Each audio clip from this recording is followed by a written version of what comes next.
Thank you, Russ. Welcome everybody to Logging and Exception Handling for Django. I'm Ryan, I'm super excited to be here at DjangoCon US 2019.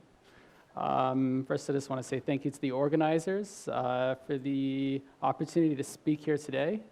I also wouldn't be doing my job if I didn't thank my employer, the Wharton School of Business at the University of Pennsylvania, specifically my department, Wharton Research Data Services, who sent me here to San Diego. If you'd like to know more about words, specifically our API that exposes 60,000 endpoints and 1.5 petabytes of data, my colleague Tim is giving a talk on just that subject right next door. It's being recorded, I hear, and you can watch it after the conference. It's a great presentation. I've heard it before, and I recommend everybody check it out. Thank you for attending. Logging has been around for more than 1 million years, and like writing tests, we all know that we should be doing it. Many of us still don't. It is true it's easier to write print than it is to write logging. It's actually 6 more keystrokes to write logger.info than it is to write print. I think that it's worth the effort, and I'm here to try to convince you that it is as well. I'll talk for about 35 minutes. I'll take 5 minutes of questions, and hopefully release you 5 minutes early. We'll see if I can stick to that. So I'm here to talk to you about what I've learned about about logging.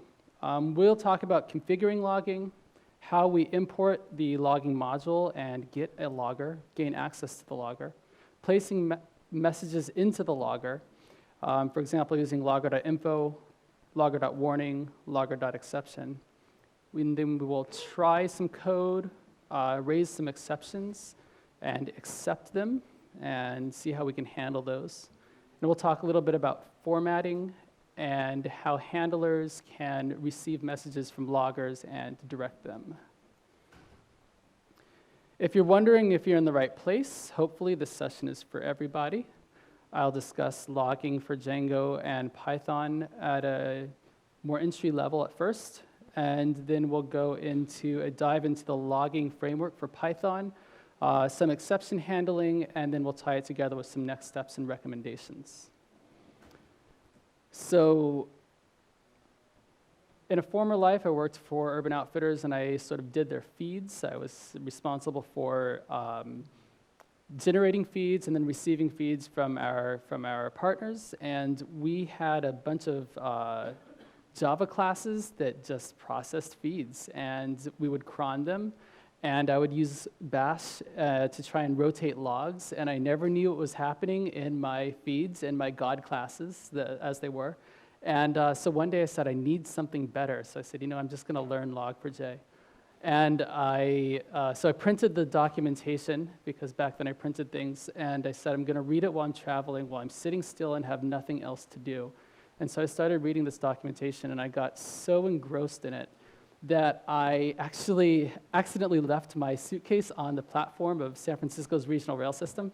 I was really happy that it was still there when I got back, but the point is that the documentation for Log4j was actually great, and Python and Django's logging for the documentation is also really engaging. You can actually really get in there once you start, so I highly recommend it. I've been doing software for 16 years. I started with Java. I then did Cold Fusion. That's Tim's fault. You can blame him for it. I'm now doing Django on Python. That's Tim's fault. We can all thank him for that. And now I'm a web developer at Words, team lead, VP of technology at a startup, which means I am a web developer team lead again. So some success criteria. By the end of this talk, I hope you'll all be familiar with the terms and mechanics of logging for Python, configuring logging in Python, and particularly with regard to Django, and placing messages into the logger and outputting those messages. Why don't we just log? Well, at first it's faster to just write print. The logging API is intimidating. We're busy people, and nobody's paying us to log.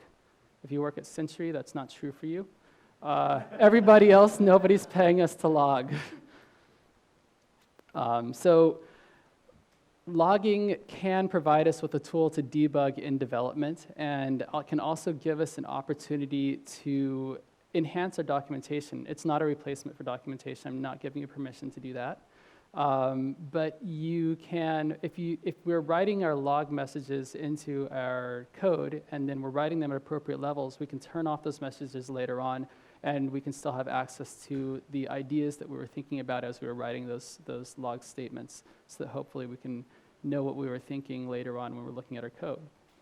It can also give us runtime information, what's happening in production, and it can give us flexibility into seeing what's happening in other people's packages. So if everybody plays nicely with the logging framework, we can all see each other's messages later on without having to go too deeply into the code and instrument it too much.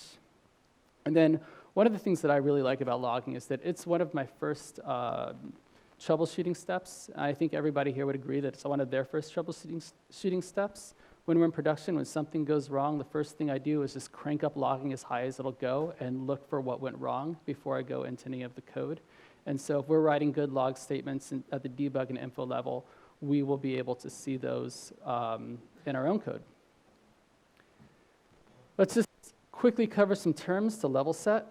A package is a collection of modules, commonly a directory. A module is a Python file or something we can import. Double underscore name double underscore is a variable that is a dotted namespace name of the module within which it is set, and it is set by the importer. That's a lot to say. That's actually paraphrasing a lot as well. But the point here is that Python has modules, and when we're interacting with a sort of a script, a program, a file, we're working with a module, and then all of those modules are arranged into packages, which are basically the directories and the hierarchy of the application. And then a logger is an instance of a class and represents a logging channel, and a logging channel is something that we can write log messages to. And finally, an exception is an instance of the exception class or a subclass of it, and is the actualization of an exceptional event. So first, let's explore logging through a couple of examples. The first example is Django's logging out of the box. So Django's logging out of the box gives us not a whole lot, but it gives us something, and we'll get into this. It does give us a Django logger and a Django.server logger at the info level, and this gives us a lot of information about the request response cycle during the running of the application, particularly when run server is running. And that can be helpful for debugging. Python gives us a root logger by default, and that's set to warning. Django will also give us email admins at the error level, and that'll be fired whenever debug is false, so when we're in production. But there's no file, we can only see things at the console level. So here's a wall of text. This is my basic logging configuration, what I like to do when I first start a project. And this adds my preferred format, which is wildly verbose because I have a wide screen. And then it also adds a root logger at the info level. So again, Python gives you a root logger out of the box, but I've chosen to explicitly configure a root logger here. That's there. Because I want my root logger at the info level. And then, of course, you can see that I'm redefining the Django logger, and I'm redefining the Django server logger. I do this because I want to be able to configure the root logger and the Django logger at 2 different levels. I would like to sometimes put different handlers on each logger, and then I configure Django server because I don't really like what Django does with Django server out of the box. I want all of those messages to just be propagated straight up to the Django logger and my configuration for it. So why did this configuration get loaded, and why is Python respecting it? The reason for that is that Django looks to settings.py, or wherever you happen to configure Django, for a variable named logging. And the variable named logging is a Python dictionary, and that Python dictionary is then Python does some magic to it, but effectively then takes it and passes it to Python's dict config function on the logging module that ships with Python. and that puts your configuration into effect. So you can configure Python logging in a couple of different ways. You can do it programmatically through the API. You can do it through a file. You can actually do it through a port listener, a listener on a port. But Django does it this way, and we'll do it this way. Next, so what if we wanted to see the logging messages that we generate after the application restarts? As Django is configured out of the box, we will lose all of those messages. They will just, they'll go to the console, and then we'll restart the application, and, well, nice knowing you, logs. So we can configure a file handler, and this is how we might configure a basic file handler. We are configuring a rotating file handler, and we are giving the file handler a location where we want to configure, where we want those files to go. We'll give it a format, we'll give it our mode, we'll give it an encoding, a format, there it is, and then how many files we want to keep, how big we want those files to get. And this configuration here will rotate some log files for us and save them between restarts. And then all we really need to do is place that handler into our loggers in our dix config, and now we will get all of our log messages saved to a file that we can look at later on, and now we get to keep our fancy log messages. So we have to get messages into the logger, and we'll do that by, well, not this. Here we're just printing some stuff to the console, and this is what a lot of us might do. This is what I did for many years. Actually, I started out doing system.out.println, and so this is a lot cleaner than that. But you can see here that we're formatting a date time into the print string, and then we are, and this is what we've got.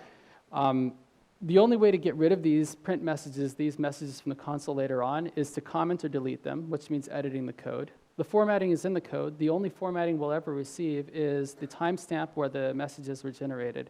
And nobody else can turn them off. You're the only one that can turn them off because it's your code, unless somebody edits your code. So if we replace these with log messages, we have basically the same thing, except now we have two different levels. We have info and debug.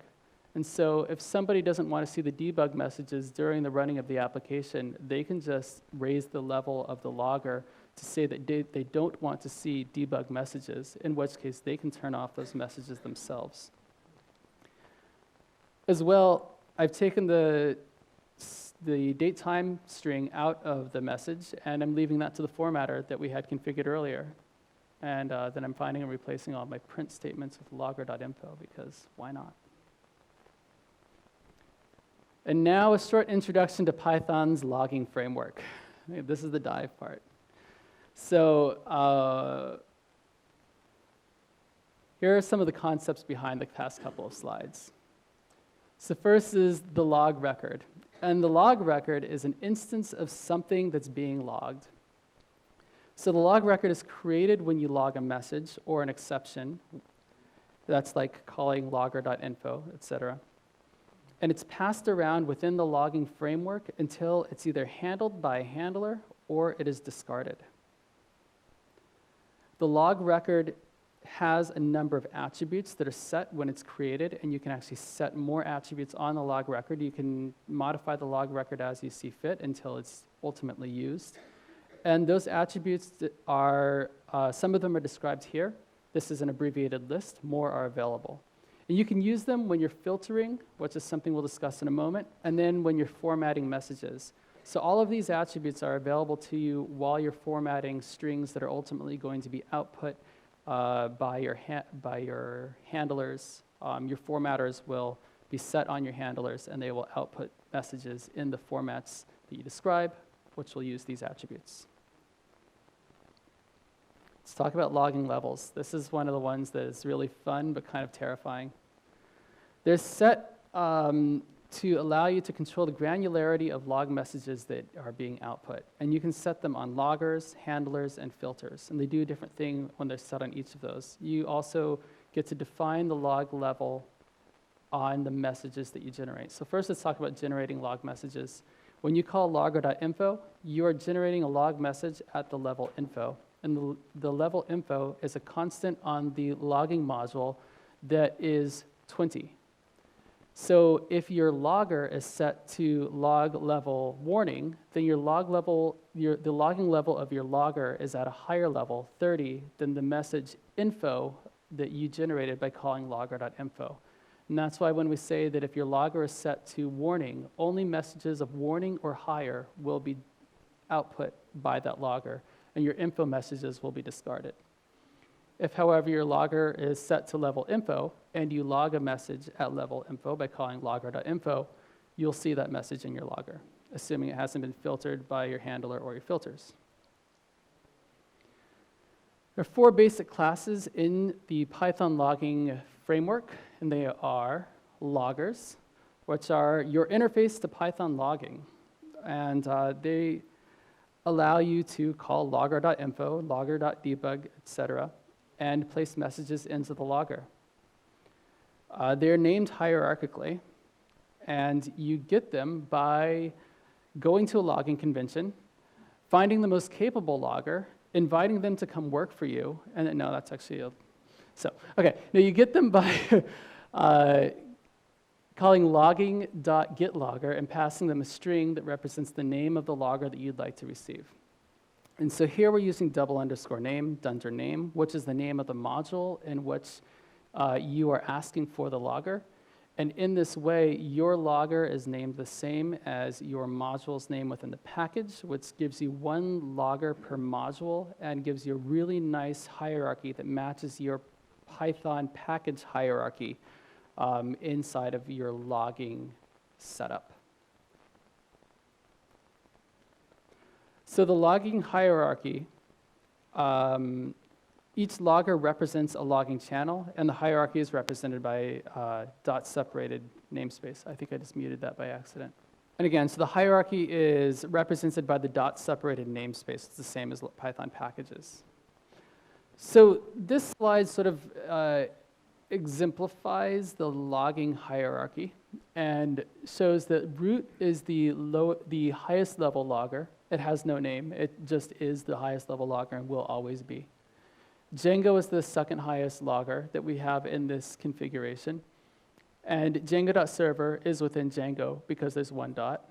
Django.debug.db.backends is not within Django.server, but is within Django. And .backends is within DB is within Django. Another interesting thing to see here is the propagate flag. When propagate is set to true, which it is by default, any message that goes to this logger will be propagated to the logger above it. If I hadn't set propagate to false on Django, the messages sent to the Django logger would also end up in the root logger. But because I like to configure the root logger and the Django logger separately so that I can have specific control over how Django's messages are output, separate from how the root logger's messages are output, I've set the propagate to false. Handlers send log records, which are created by loggers, to their appropriate destination. And we've seen the console handler, the file handler, and the mail admins handler. Handlers can have levels, and handlers by default have a level that is not set, which I did not show you at my level slide, but handlers with the level not set are at the level 0, which means that they will accept and handle every single message. If you set a level on a handler and that level is higher than 0, only messages at or above that level will be handled by your handler. Generally, you don't need to do that. Filters are tests to be performed on each log record, and they allow you to have detailed control over what gets logged. This is a, I forget what it's called, but it's filtering wood chips. It's the most wood logging appropriate slide I could find for, I don't know. It's like 20 minutes of my life I'll never get back. Filters filter out messages. So an example is that you could have a filter that filters out messages that have a particular word in the message, and you don't want those words to log records that have those messages to be output. So this is an example of that. I've defined the something filter The something filter looks for the word something in the record's message, which is an attribute on the record, and the record represents the log record. And whenever it sees something in the message, it returns false. When filter returns false, then the filter will stop the message from processing, and this something filter, being set up as something filter, will then cause the console handler to not write messages that have the word something in them. Another great example comes straight from Django, and this is Django's require debug false filter. It confuses me every time I look at it, because what it says is that when debug is set to true, then it will return the opposite, which is false, which will be the filter returning false whenever debug is set to true, which says that mail admins requiring debug false will filter any message sent to this handler, mail admins, whenever debug is set to true. But this is an example of a filter that ships with Django. It's in all of your Django applications unless you've ripped it out. Formatters convert log messages to strings. They use the attributes on the log records in order to make those strings for you. And so here's a slide that I added 20 minutes ago. This is how to make your own formatter. I love doing this because there's one attribute that I want in every log record that I don't get out of the box by Python, because Python isn't a web framework, Django is. And I like to see the host name in my logs. So the first thing that I do is I define my own formatter. You can name it whatever you want. And then I just say whenever we call format, go ahead and try and find the host name using get host name. And if we can get the host name, go ahead and put it on my record. Otherwise, there you go. Go ahead and put it on the log record with the name word host name.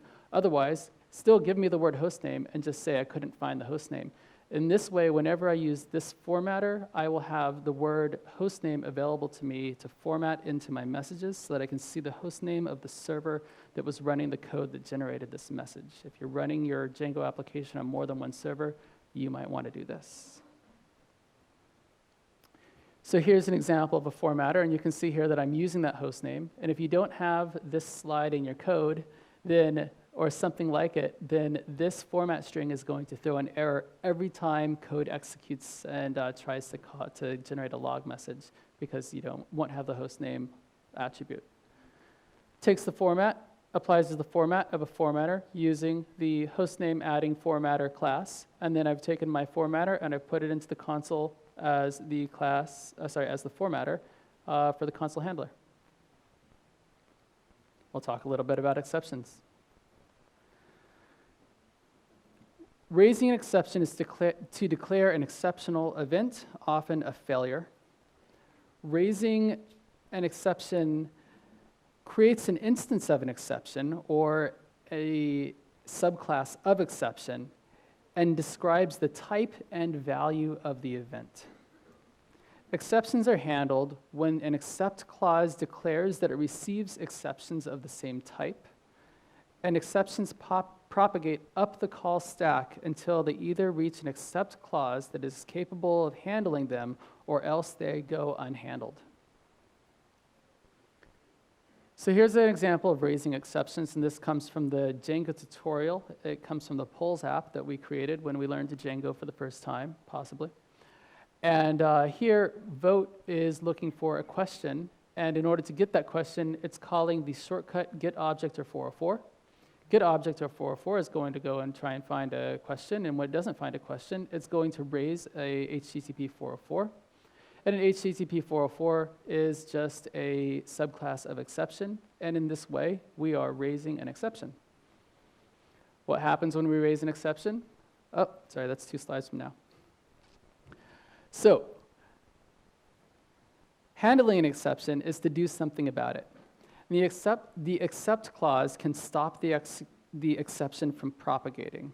In this first example, when the user can't be found, we create a new user and we log the event to debug. So this is to say that we can just see that something happened that we were expecting and choose to do something else about it. In the next example, the event is simply reported as an error and the user remains unset. That's going to become somebody else's problem in the next line of code. In this third example, we are calling logger.exception, which is almost the exact same as logger.error, except logger.exception adds the exception information to the message that is being created by the logger, and that allows the stack trace to be available on the log record, which would allow formatters that are capable of processing it to show you a stack trace. Console is a great example of that, that being the stream handler. If you call logger.exception, not only will you get this string, but you'll also get the stack trace that was generated when user.objects.get failed to find your user. And then finally, we can choose to just re-raise the exception. Here we are raising another does not exist exception, and we're raising it from the exception so we don't lose any of the information that was generated when the first exception was generated. You could also just choose to not wrap this in a try-catch, and then your exception, the exception generated by user objects get would bubble straight up to somebody else, become somebody else's problem. And that's frequently a good thing, particularly in the case of the 404. Unhandled exceptions are handled by Django's exception handler. And so when we choose not to try catch or we choose to raise an exception, Django's exception handler will pick those up for us so long as those exceptions are being thrown in the context of processing a view. There are probably other contexts in which this is true. It has a lot to do with middleware. It's some pretty technical stuff. But for all intents and for these intents and purposes of processing a view, if you choose not to handle an exception, Django's exception handler will come up with a useful message and status code for your users and give it to them. So if you're in dev, that useful message might be a helpful error page with some yellow on top and a whole bunch of gray on the bottom that you can scroll through for days. If you're in prod, it's a gray page saying something went wrong and a 500 message, status code. And in the case of a HTTP 404, that would be a 404 page. Whichever you've configured in your application would be shown to your user, and the status code 404 would be given to their client. Because Django will help you in this way, you don't have to catch every single exception. Don't feel as though you need to.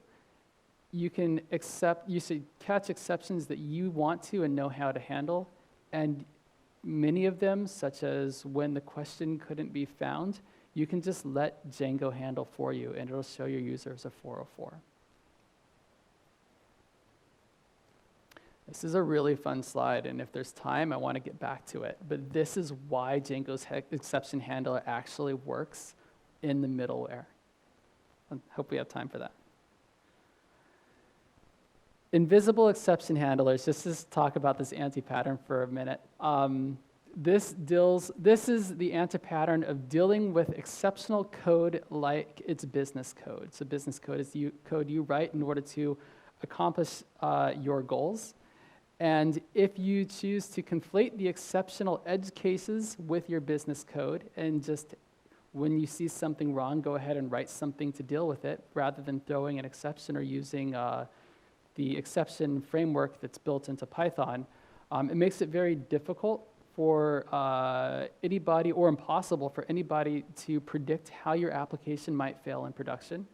It does nothing to document your code, so you won't really know why you're dealing with a situation, or even that one might arise in the future when you're reading your code again. And it's not very dry. It doesn't follow the principles of do not repeat yourself. Instead, you'll find yourself handling the same exceptions over and over again. Here's a slide on making your own exceptions. I thought about taking this out, but I think it's a cool slide because it's taken directly from Python's LDAP3 library. Anybody here use LDAP? Yeah, that's fun, right? When you use LDAP, the LDAP3 library, you'll end up with LDAP exceptions, LDAP exception errors, and LDAP configuration errors amongst a whole bunch of different exceptions. But one of the nice things about the LDAP3 library is that because LDAP is this wildly obtuse protocol, and it can fail in so many amazing different ways, the LDAP3 library has defined a great exception hierarchy so that you can specifically handle the exceptions that you're interested in. While some frameworks might only throw messages at the exception level that are at their outer exception level.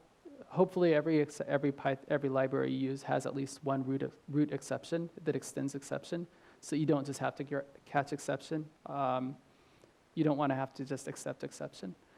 But you really might want to be able to handle an exception at a lower level. So specifically, you might want to handle a configuration error rather than having to just handle the exception. And Python's LDAP3 library allows you to do that. So kudos to them for setting up such a nice hierarchy. And I recommend you doing this as well. I strive to do this in all of my projects. Strive to. Re-raising and chaining exceptions. So when we're handling exceptions, sometimes it's just best to add some additional context and then re-raise the exception. And this is a great example taken again directly from Django. This is the manage.py file that most of us have seen before. And it does exactly that. It tries to import Django, and when Django isn't installed or we are working on the wrong virtual environment, then it gives us an error message. And rather than just throwing the error message out at us, it actually re-raises the import error with some very nice information for us so that we know exactly what to do about this. It says, go ahead and activate your virtual environment. That reminder has been so helpful to me on a number of occasions.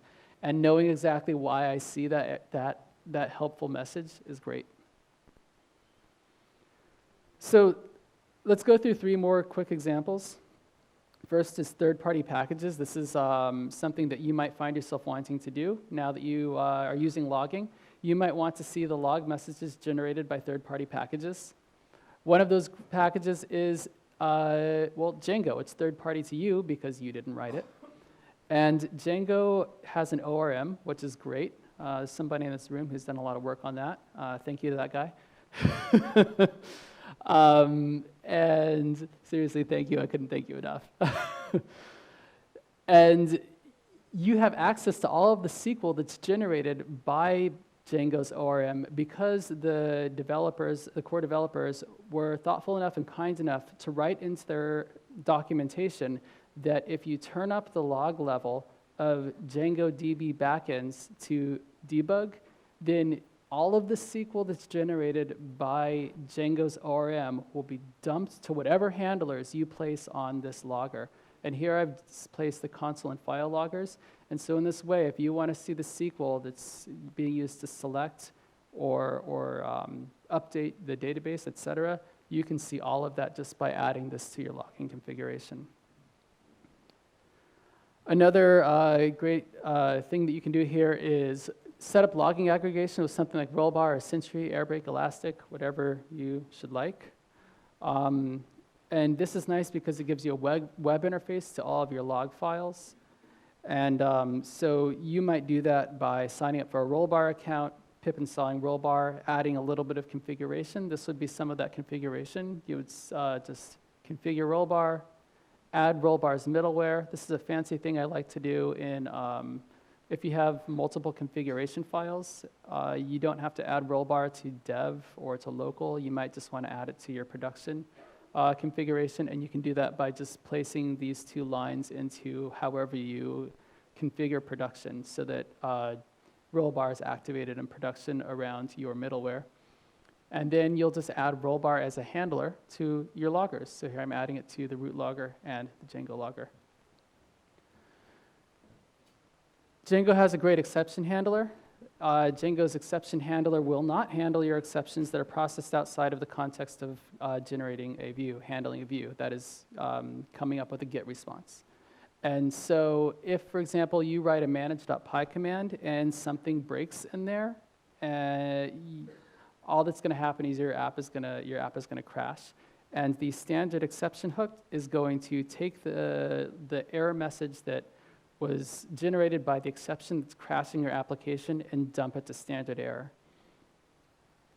And you'll have access to that exception on your console or wherever you receive standard error, and that's it. I hope you're recording standard error, otherwise you might lose access to that forever. So one thing you can do is to set up an exception hook, and the exception hook is just any function that takes 3 arguments, and those arguments are the type, value, and traceback. And then you can do whatever you want with those. And what I like to do there is I like to call get a logger specifically named accept hook. This is just a name for a logger that I've defined. And then I log critical. I say uncaught exception. I say that here's the exception information to the logger.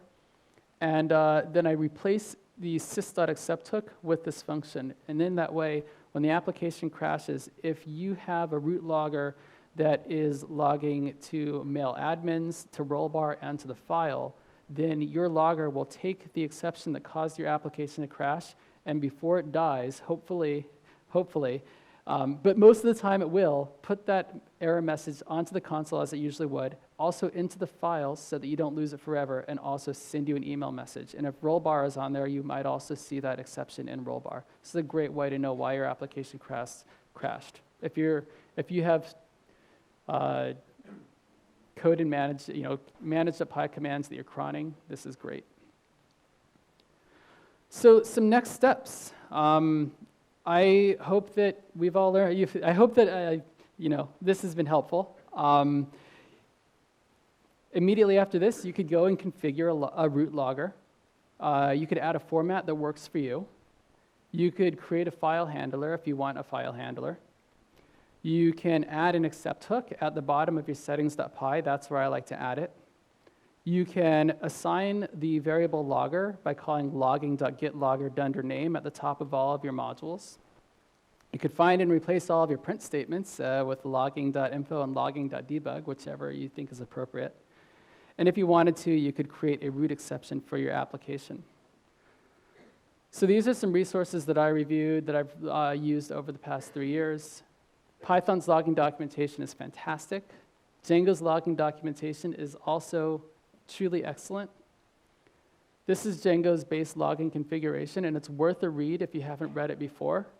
And then finally, Peter actually wrote a blog post called Django Logging the Right Way a couple of years ago, and it was the inspiration for me to learn a lot more about logging and for me to give this talk. So he knows a lot about logging, and if you see him around the conference, definitely recommend having a chat with him.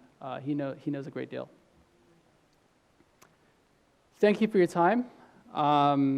You can get the examples from this talk at the URL. I also have the slides posted in the repo. And I'm happy to take any questions here. And if we run out of time and you have more questions, feel free to find me in the hallway or send me an email. Thank you. Hi. When you're adding debug logs for fixing something where one might otherwise use print statements, and once you've completed that, how often do you remove those debug logs versus treat the new logs like code that should have been present before and leave them that they might be useful later? Yeah, absolutely. So sort of the way that I do that is, as you're developing code, you might write the code once, and then you might rewrite it, and you'll find that some of your log messages just don't make sense anymore, and you'll be removing them or updating over the course of writing your code.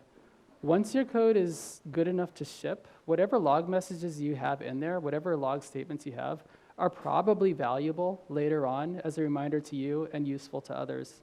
And nobody's going to run your code, and you're not going to run your code in production with your logger set to the level debug, unless you really want to see those messages, in which case you'll be thankful that they're there. So the answer that I would have for you is leave them. Don't remove them. That's the reason that we have levels to call on the logger. Just log them at level debug and then turn off debug in production. Thank you. Hi.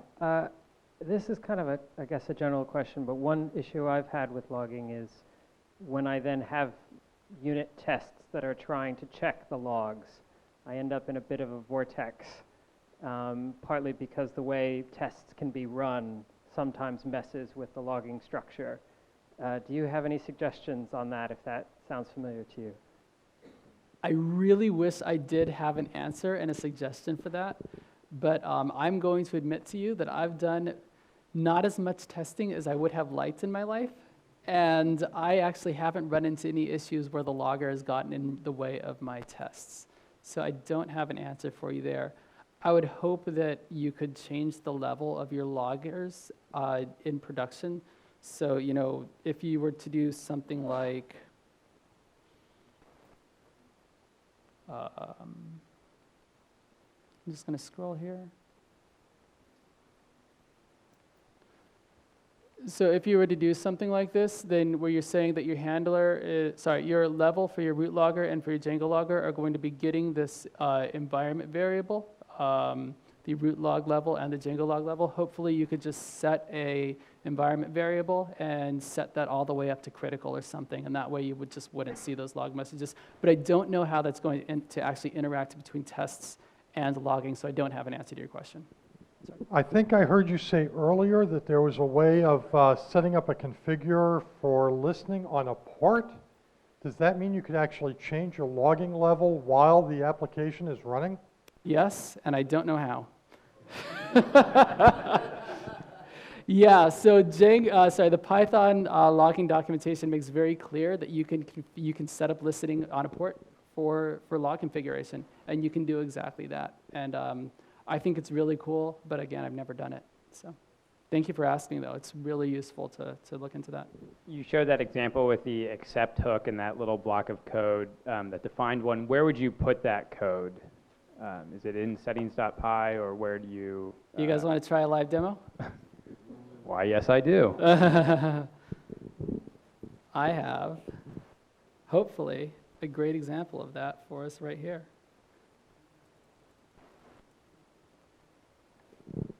Let's see what happens. So I'm going to deactivate. And then I'm going to call manage.py.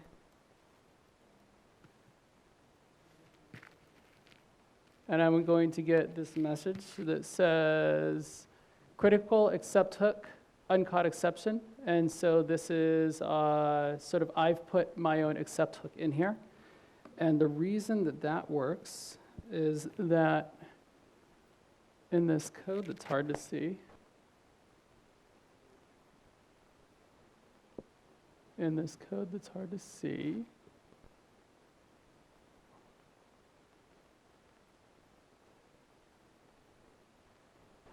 inside of manage.py,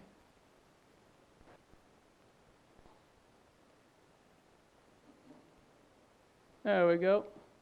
I changed the format. This is sort of using the API configuration of the Python logger. I just changed the default formatter to be a new formatter. And then I'm using that formatter, I'm just replacing the accept hook with a lambda here, saying that I want to, say uncaught exception. So that's one place you could put it, and then the place that and you wouldn't actually want to put it there, but I just think that that's an interesting example. The place that I always put my accept hooks is right at the bottom of settings.py. I define the exception method, and then I just set the accept hook. And the reason I do it in settings.py is that that's always going to get loaded when your application runs. And so by placing it there, you know that your accept hook is going to be assigned as soon as Django fires up. So I think that answers the question. Great. Okay, we'll need to leave it there so we can get our next speaker set up. Could everyone thank Ryan again for his presentation? Thank you.